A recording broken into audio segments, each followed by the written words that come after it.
दोस्तों नमस्कार। मैं हूं पवन सिंह और मेरा कॉन्टैक्ट नंबर है 8141824876। आज हम एक बहुत ही जरूरी विषय पर बात करने वाले हैं। आपने कभी सोचा है कि कुछ वर्क प्लेसेस दूसरों से ज्यादा सेफ क्यों महसूस होती हैं? देखिए, ये सिर्फ रूल्स की मोटी मोटी किताबों का खेल नहीं है। असली बात है एक ऐसा कल्चर बनाने की जहां सेफ्टी सबके लिए सबसे पहले आती हो। तो आज हम इसी की बुनियाद रखने का तरीका समझेंगे, एक प्रोएक्टिव सेफ्टी कल्चर। तो चलिए एक बहुत ही बुनियादी सवाल से शुरू करते हैं, है ना? क्या वर्कप्लेस सेफ्टी का मतलब सिर्फ एक्सीडेंट होने के बाद भागदौड़ करना है या फिर उन्हें होने से पहले ही रोकना है? बस यही वो सोच है, यही वो माइंडसेट है जिसे हमें आज बदलना है। रिएक्टिव नहीं बल्कि प्रोएक्टिव बनना है। तो ये रहा हमारा आज का ब्लूप्रिंट। हम इन 6 स्टेप्स को एक एक करके देखेंगे और समझेंगे कि एक मजबूत सेफ्टी कल्चर जो सच में काम करता है उसे कैसे बनाया जाता है। चलिए शुरू करते हैं हमारे पहले पॉइंट से। अब वक्त आ गया है कि हम उन पुराने धूल भरी रूल बुक्स को साइड में रखें और सेफ्टी के बारे में सोचने का एक नया, एक स्मार्ट तरीका अपनाएं।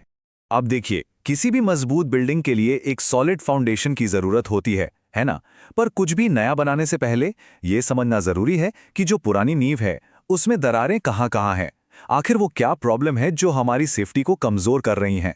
तो प्रॉब्लम आती कहाँ से है? ज्यादातर अनसेफ कामों से, जानकारी की कमी से, और जब कोई जिम्मेदारी लेने को तैयार ना हो। आप यहां देख ही सकते हैं, एक तरफ है पूरा केओस और दूसरी तरफ है टीम वर्क। तो उसका सोल्यूशन क्या है? सोल्यूशन छिपा है हर एक एम्प्लॉय के एक्टिव पार्टिसिपेशन में। मतलब खतरों को पहचानना, सेफ तरीके से काम करना और कुछ भी अनसेफ दिखे तो फौरन उसे रिपोर्ट करना। तो सबसे जरूरी बात, बॉटम लाइन ये है कि सेफ्टी सिर्फ कुछ लोगों का काम नहीं है, ये एक कलेक्टिव रिस्पॉन्सिबिलिटी है, एक टीम एफर्ट है। जब हर इंसान अपनी भूमिका, अपना रोल समझेगा, तभी और सिर्फ तभी हम एक असली प्रोएक्टिव कल्चर बना सकते हैं। ठीक है, तो हमारा फाउंडेशन मजबूत हो गया। अब उस पर कुछ बनाने की बारी है। हमारा पूरा सेफ्टी स्ट्रक्चर 3 बहुत ही मजबूत पिलर्स पर खड़ा है। ये हैं एंगेज, एजुकेट और एम्पावर। मतलब शामिल करना, शिक्षित करना और सशक्त बनाना। आइए देखते हैं कि ये हमारे प्रोग्राम की रीढ़ की हड्डी कैसे बनते हैं। आप यहां देख सकते हैं कि कैसे ये तीनों पिलर्स एक साथ मिलकर एक मजबूत छत को सपोर्ट कर रहे हैं। और ये छत क्या है? ये है हमारा अल्टीमेट गोल, जीरो एक्सीडेंट्स। देखिए, एंगेजमेंट से आती है ओनरशिप, एजुकेशन से मिलती है नॉलेज और एम्पावरमेंट से आता है कॉन्फिडेंस। तो चलिए पहले पिलर एंगेज यानी शामिल करें को थोड़ा और करीब से समझते हैं। इसका मतलब सिर्फ मीटिंग्स करना नहीं है दोस्तों। इसका मतलब है एक ऐसा माहौल बनाना जहां हर कोई खुद से आगे बढ़कर अपना योगदान देना चाहे। ये कैसे होगा? रेगुलर बातचीत से, जैसे टूल बॉक्स टॉक्स, लोगों को खतरे रिपोर्ट करने के लिए इनकरेज करके, और हाँ, सेफ बिहेवियर को रिवॉर्ड देकर। जब लोगों को लगता है ना कि वो इस प्रोसेस का हिस्सा हैं, तो वो खुद ब खुद जिम्मेदारी लेने लगते हैं। ठीक है, तो लोग अब एंगेज हो गए। अगला स्टेप क्या है? उन्हें सही नॉलेज देना। हमारा दूसरा पिलर है एजुकेट यानी शिक्षित करना।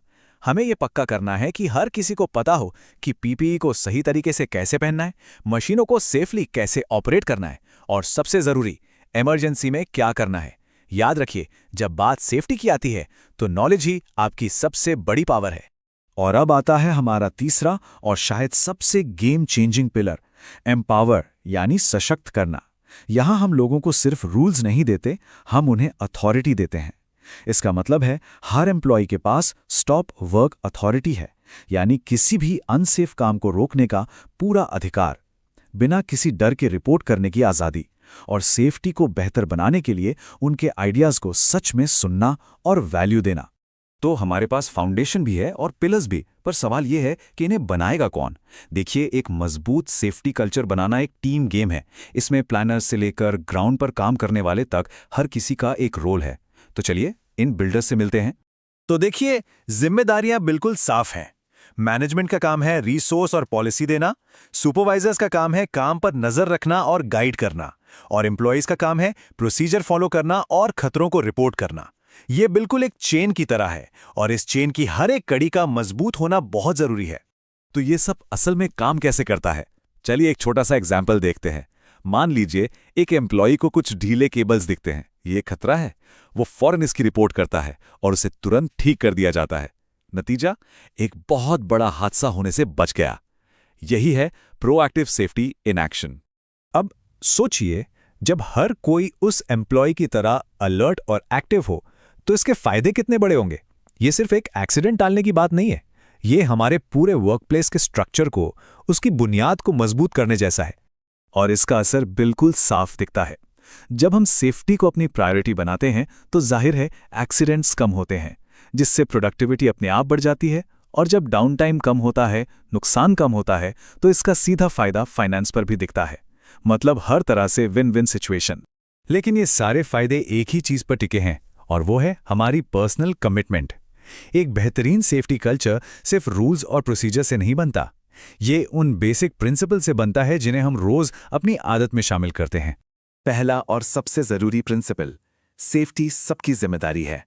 बस ये सिर्फ मैनेजमेंट या सेफ्टी टीम का काम नहीं है, ये हम में से हर एक की जिम्मेदारी है।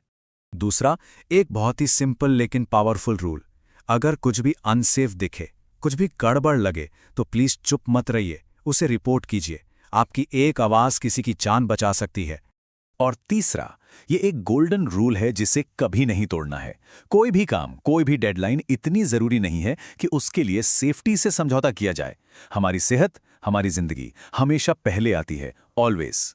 तो आखिर में ये सब इस एक पर्सनल कमिटमेंट पर आ जाता है। ये एक वादा है जो हम खुद से करते हैं, अपने साथियों से करते हैं।